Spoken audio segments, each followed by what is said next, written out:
Halo teman-teman semuanya, perkenalkan nama saya Francisca Cicerimuti dengan NIM G00240669 dari kelompok A9. Pada kesempatan kali ini saya akan menjelaskan mengenai os mandibula dan musculus masticatoris dalam rangka laporan praktikum anatomi. Oke, yang pertama di sini ada skenario. Daniel adalah seorang siswa SMP. Ia sempat tertusuk paku saat bermain di lapangan dan hanya membilas dengan air mengalir. Setelah itu, dia mengaku sulit menggerakkan rahangnya dan terasa kaku, tak bisa membuka mulutnya. Kemudian, jelaskan tentang anatomi mandibula secara lengkap dan fungsinya. Kemudian, jelaskan penyusun musculus masticatoris beserta fungsinya dan juga inervasinya. Oke, yang pertama ini ada bagian dari os mandibula. Di situ udah ada yang kelihatan nggak kursornya? Udah ada yang udah aku lingkarin. Itu merupakan bagian penting dari os mandibulanya. Nah, yang pertama ada processus coronoideus. Itu yang ditunjukkan itu ya. Itu um, dia di bagian depannya dari processus condylaris. Belakangnya ada processus condylaris. Nah, dua-duanya itu sama-sama penting, teman-teman. Nah, kemudian ada lubang di bagian bawah sini namanya foramen mental. Oke. Kemudian ada juga pars alveolaris. Ini merupakan tempat melekatnya gigi. Nah, kemudian di bagian bawah dari foramen mental itu ada di bagian bawahnya itu ada basis mandibula. Kemudian tuberculum yang di ini ya, itu em, dia karena letaknya dekat dengan foramen mental makanya namanya tuberculum mental. Jadi kayak tinggal diganti gitu, guys. Nah, itu juga di tengahnya ada protuberansia mentalis gitu. Oke. Kemudian untuk sudutnya di sebelah sini ada angulus mandibula. Terus ini ada garis juga linea obliqua. Oke. Ini ada ramus mandibula sebelah situ. Oke, next. Nah, kemudian ini dari bagian lateralnya ini mau menunjukkan ada incisura mandibula di sebelah sini ya. Itu dia merupakan cekungan di antara processus coronoideus dan processus condylaris gitu. Untuk lainnya sama sih tadi terlihat di bagian depannya. Dan juga oh ya di sini ada fovea pterygoidea gitu. Oke, next. Nah, kenapa sih kok penting yang tadi ditandain itu? Oke, kita masuk ke yang pertama ada processus condylaris. Nah, processus condylaris ini dia itu akan membentuk artikulasio namanya artikulasio temporomandibularis. Dia akan membentuk dengan fossa mandibularis ossis temporalis miliknya dari os temporal ya gitu ya. Nah, ini tuh artikulasio antara os temporal dan juga os mandibula. Yaitu di bagian situ yang terlihat ligamennya itu ya. Oke, next. Nah, selanjutnya ada processus coronoideus. Nah, ini akan dilekati oleh musculus temporalis. Ini merupakan salah satu um, musculus masticatoris ya, yang nanti akan dibahas di slide selanjutnya. Oke, next ada foramen mental. Ini dia akan dilewati oleh arteri vena nervus mentalis gitu. Oke, next. Nah, ini musculus masticatoris yang tadi udah disinggung dan di sini ada musculus temporalis yang tadi ya melekatnya di mana? Di processus coronoideus. Oke. Nah, setelah itu ada musculus masseter. Ini ada yang superficial dan juga yang profunda ya. Ini yang profunda ini. Oke, next. Nah, kemudian ada musculus pterygoideus lateral sama musculus pterygoideus yang medial. Bentar. Ini lateral, ini yang medial. Oke. Nah, ini untuk lebih jelasnya pterygoideus lateralnya. Oke. Yang lateral itu ada yang caput superius, ada yang caput inferius. Bentar. Oke. Next. Nah, ini ke fungsinya. Fungsi dari musculus masticatoris. Nih.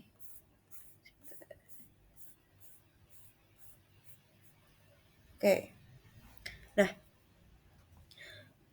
ini yang musculus temporalis, kemudian musculus masseter, agak tidak terlihat deh. Ini musculus temporalis. Oh iya, tidak bisa di-zoom. Musculus temporalis, musculus masseter.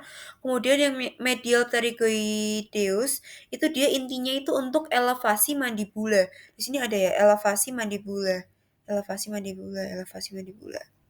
Kemudian untuk yang pterygoideus yang lateral yang ini itu dia untuk depresor dari mandibulanya gitu.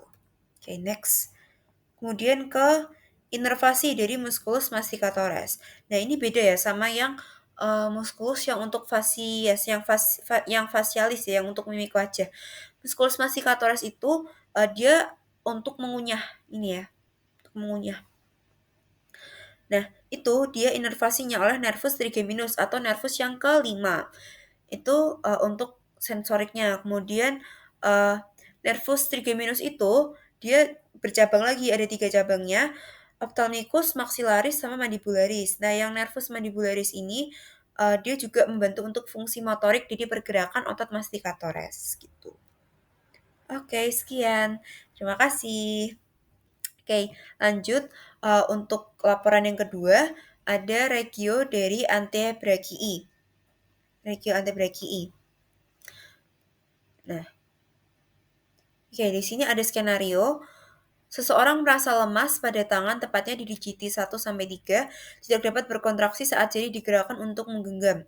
Jadi ini digiti 1, 2, 3 ya. 1, 2, 3. Nah, ketika untuk menggenggam, itu tuh ini nggak bisa berkontraksi, nggak bisa ikut menggenggam gitu ya. Nah, kemudian jelaskan inervasi pada musculus di regio antebrachii dan manus. Kemudian yang B, jelaskan anatomi pada musculus regio antebrachium beserta kinesiologinya. Nah, kira-kira ini klinis apa sih? Oke, nah ini adalah Ephen. Kenapa kok bisa Ephen? Karena dia lesi di nervus medianus. Jadi di digiti 1 sampai 3 ini tuh dia yang menginervasi ini 1 sampai 3 itu dia yang menginervasi itu nervus medianus dan dia tuh lesi di 1 sampai 3-nya ini. Makanya itu namanya Ephen. Gitu ya. Nah, oke. Kita lanjut ke inervasi dari antebrachii dan manus. Nah, ini kita fokus ke antebrachiumnya dulu ya. Tidak bisa di zoom. Kalau tidak kelihatan di zoom ya teman-teman. Ya, kita mulai dari yang sini dulu ya. Yang warnanya ungu, ini di dermatomnya. Nah, itu nervus cutaneus antebrachii medialis. Karena dia lebih medial ya, makanya dia nervus cutaneus antebrachii yang medialis. Kemudian ya ini bagian anterior yang sebelah kiri itu bagian anterior, yang kanan itu yang bagian posterior. Oke. Nah, untuk bagian posterior itu bagian tengahnya itu nervus radialis yang warna pink gitu ya. Itu nervus radialis inervasinya. Itu dia sampai ke regio manus. Kemudian yang warna hijau di sampingnya itu nervus musculocotaneus. Oke. Itu ya. Kemudian yang di sebelah satunya itu nervus radialis ramus superficialis. Oke. Kita next. Oke, ini regio manusnya yang lebih jelasnya ya. Ini yang tadi udah disinggung, nervus medianus yang menyebabkan Ephen tadi ya. Itu di sebelah sini inervasinya. Kemudian yang di sebelahnya ini nervus ulnaris. Dia ini ngapalinnya ini kan kayak M gitu ya, M. Medianus. Ini U ulnaris, nervus ulnaris. Kemudian ini udah disinggung sebelumnya juga. Bentar. Nervus cutaneus antebrachii yang medialis. Kemudian untuk bagian yang posterior, ini kan dia tengahnya itu ya. Nervus radialis. Yang tadi, sampai ke antebrachii ke belakang. Kemudian untuk nervus yang atas ini yang medianus ya, itu dia sampai ke bagian belakang sini, medianusnya. Oke. Kemudian yang di sini, ini ada nervus ulnaris ya, sampai ke posteriornya juga. Oke, next. Kita ke musculus regio antebrachium. Nah, ini kan ada banyak banget ya, teman-teman. Cuman yang penting itu udah dilingkarin. Ini banyak karena ada arterinya, ada nervusnya. Oke. Jadi yang dilingkarin kita ke gambar yang sebelah kiri dulu ya. Yang sebelah kiri itu gambar yang lebih superficialis. Jadi ada musculus flexor superficialis. Oh iya, ini kan bagian yang anterior. Anterior itu dia untuk flexor, untuk fleksi. Kemudian yang belakang itu, yang posterior itu dia untuk apa namanya? Untuk ekstensi. Untuk extensor ya. Kita ke yang bagian depannya dulu. Dia flexor. Oke, musculus flexor superficialis. Untuk flexor di bagian superficial. Ada musculus pronator teres, musculus pronator teres itu sampai ke bagian belakangnya dari um, musculus brachioradialis ya. Musculus brachioradialis itu agak ketutupan ya. Ketutupan oleh musculus ya yang brachioradialis. Oke, kemudian ada musculus flexor carpi radialis ini ya. Flexor carpi radialis. Kemudian ada musculus palmaris longus. Dia sampai ke palmar, jadi dia panjangnya palmaris longus. Kemudian ada flexor carpi ulnaris. Karena dia dekat os ulna, kemudian dia sampai ke karpal ya untuk untuk fleksi, makanya flexor carpi ulnaris. Kemudian ada flexor digitorum superficialis. Flexor dia sampai ke digiti, makanya digitorum superficialis. Kemudian di bagian yang lebih profunda itu ada musculus flexor digitorum yang profundus. Yang dalam ya, profundus. Oke, next. Nah, ini ada gambaran lebih jelasnya. Musculus pronator teres, palmaris longus, kemudian ada flexor digitorum yang superficialis, ada yang profundus, bentuknya seperti itu. Kemudian yang lebih profundus lagi itu ada pronator quadratus gitu. Oke, next.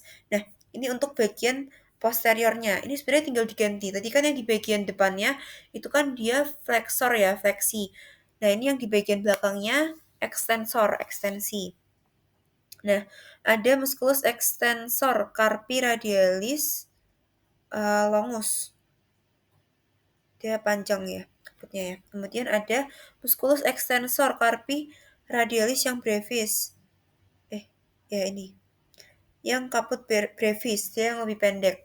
Kemudian ada musculus extensor digitorum. Nih, ini terlihat sampai ke digiti ya. Untuk extensor digitorum. Kemudian ada musculus abductor pollicis longus sama musculus abductor pollicis brevis, dia yang menggerakkan polluxnya ya. Kemudian di bagian yang lebih profunda di sini ada musculus abductor pollicis longus. Ini yang terlihat sampai ke sini ya, yang ke apa ini? Lebih yang superficialis. Itu dia sampai dia ada di belakangnya extensor digitorum ya. Ini terlihat di bagian yang lebih profunda, terlihat abductor pollicis longusnya dan extensor pollicis brevisnya. Oke, next kita ke kinesiologinya. Oke, ini itu di bagian fossa cupidi, bagian sebelah mana ini? Ya, sini. Fossa cupidi. Itu dibentuk oleh os humerus, kemudian ada os ulna dan juga os radius. Nah, ini gambarnya itu ketika dia posisi ekstensi ya. Jadi olecranonnya dia nempel di fossa olecrani ketika ekstensi gitu ya. Kemudian kalau dia fleksi, mana ini? Flexor itu dia di fossa coronoidea-nya yang ketutup ya. Gitu. Oke, next. Nah, ini untuk kinesiologinya itu ada musculus tricep brachii yang di bagian belakang yang melekat di situnya ya. Kemudian depannya ada juga bicep brachii-nya. Kemudian untuk bagian dalamnya ada membran sinovialnya. Ada membran sinovialnya. Cairannya ya. Oke. Sekian, terima kasih.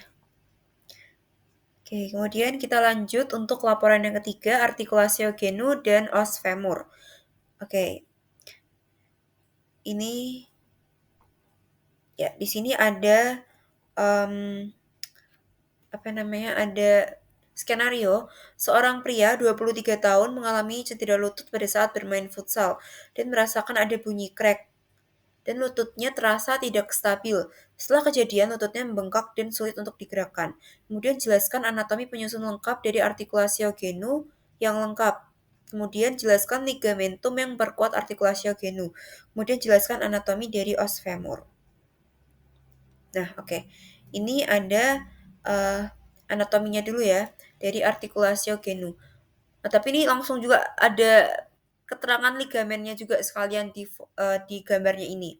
Nah, articulatio genu itu dia di lutut ya itu ya. Itu terbentuk dari 3 articulatio. Ada articulatio femoropatellaris, articulatio meniscofemoralis, sama articulatio meniscotibialis. Nah, itu yang untuk os patellanya ntar di next slide ada lebih jelasnya lagi ya. Femoro, ini kan os femur ya, ini dibentuk oleh os femur, os fibula, dan juga os tibia. Nah, femoropatellaris, os femur dan juga patella. Kemudian di artikulasi genonya itu ada meniscus. Mana ya? Ya ini meniscus. Nah, meniscus femoralis, menisco femoralis, meniscus dan juga os femur. Kemudian menisco tibialis, menisco dan juga os tibia gitu ya. Oke, kemudian untuk ligamennya yang di depan sini itu ada ligamentum cruciatum yang anterior, atau kalau orang itu lebih biasa nyebut tuh ACL. Ini yang sering menjadi ini ya, cedera ya ketika untuk pemain futsal ataupun sepak bola gitu. Yang depan itu ACL, ligamentum cruciatum anterius. Kemudian yang belakang, ligamentum cruciatum posterius gitu. Nah, ini untuk yang gambar bawah itu dia merupakan tampak dari posteriornya ya. Makanya yang terlihat lebih depan tuh yang PCL-nya karena dia dilihat dari posterior. Kemudian setelah itu uh, ligamen yang dia nempel di os fibula namanya ligamentum kolateral fibula. Kolateral kan pinggir ya dia kan. Makanya kolateral fibula di bagian tepi kolateral nempel di os fibula. Kemudian yang satunya lagi ligamentum kolateral tibia. Itu oke. Kemudian tengah-tengahnya ada ligamentum transversum genum. Oke, dia di tengah-tengah ya. Ligamentum transversum genum gitu. Oke, untuk ligamennya itu kita next. Nah, ini terlihat untuk patelanya ya, yang di tengah yang bulat itu, dan dia dari atas ke bawahnya itu ada ligamen patella, ligamentum patellanya. Ini terlihat ada muskulusnya, macam-macam ya. Oke, bisa dilihat di situ. Oke. Next, nah kita akan bahas tentang os femur. Os femur. Oke. Ini yang sebelah kiri itu yang bagian anterior. Anterior itu dia lebih mulus ya teman-teman. Sedangkan yang posterior itu dia lebih bergeronjal, lebih tidak rata gitu. Oke, bagian atasnya seperti biasa ada namanya kepala kaput. Kaput osis femoris, kaput dari os femur. Kemudian setelah kaput dia ada leher, kolom. Kolom osis femoris. Kemudian ada penonjolan trochanter, trochanter mayor, dan juga trochanter minor. Nah, di antara trochanternya itu, untuk di bagian anterior itu terlihat ada linea intertrochanterica. Jadi ada garis linea intertrochanterica, gitu ya. Kemudian untuk bagian yang posterior, itu dia garisnya itu dia agak menonjol gitu ya. Makanya namanya jadi crista intertrochanterica, crista antar trochanter. Crista intertrochanterica gitu.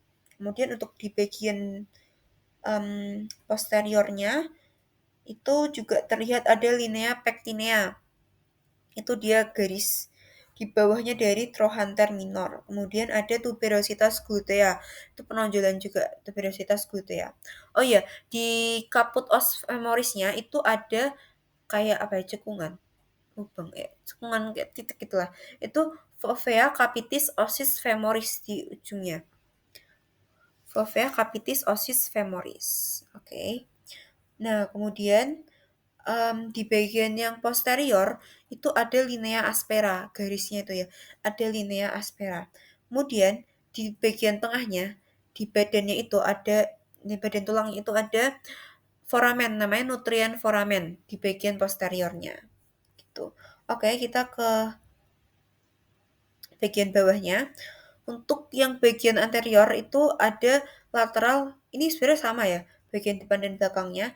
Ada lateral epicondylus, itu untuk bagian yang lebih lateral. Yang lebih medial namanya epicondylus yang medial epicondylus. Kemudian bagian bawahnya ada patellar surface, tempat untuk patelanya. Kemudian itu kan ada fossa, ini kan ya, fossa condylusnya kan. Antar fossanya, tengahnya namanya ada intercondylar fossa. Ini nih, intercondylar fossa. Kelihatan nggak ya ini itunya kursornya? Intercondylus fossa gitu.